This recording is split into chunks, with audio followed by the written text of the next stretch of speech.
Well, we don't work with that many groups, right? So we're pretty choosy. So a lot of them we work with for many, many years. But I'll give you an example of the most recent one that we started working with, which is this Yogendra's group in Sertung.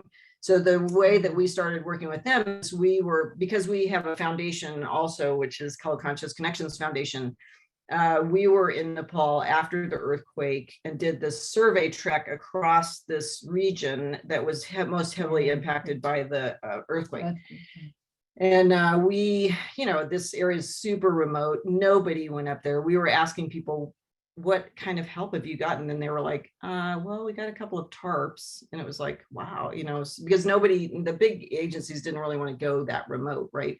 So anyway, we had a kind of a little interesting circumstance that happened where our cook needed some assistance, medical assistance. So I kind of ran up to this next village, got the medical, there was a CMA there, and she came, the certified medical assistant, she came back to help us with him.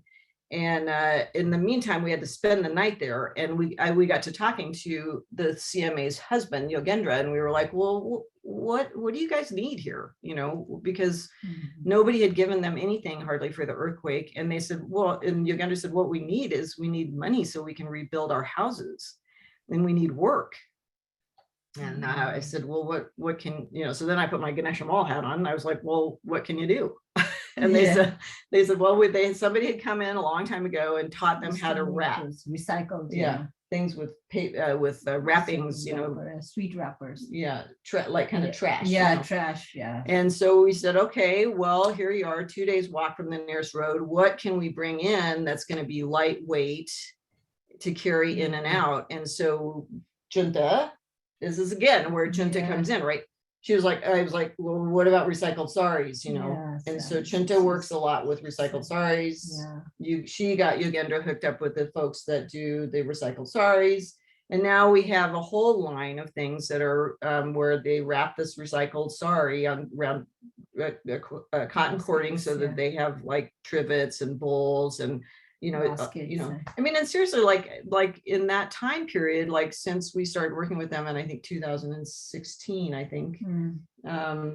we've gotten, I think, close to $80,000 up into that village, and they've been rebuilding. They've got solar. They've got, so that group works some in Kathmandu and some in Sertung in their village, and that is mostly women.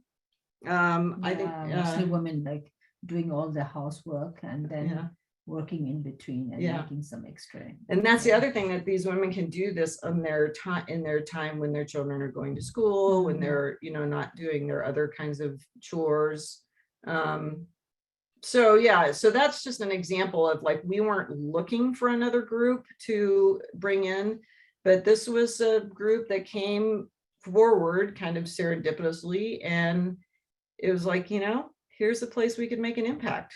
And so we took them on, and then, but we won't take people on unless we know we can do, we can really provide them with continuous work. That's different.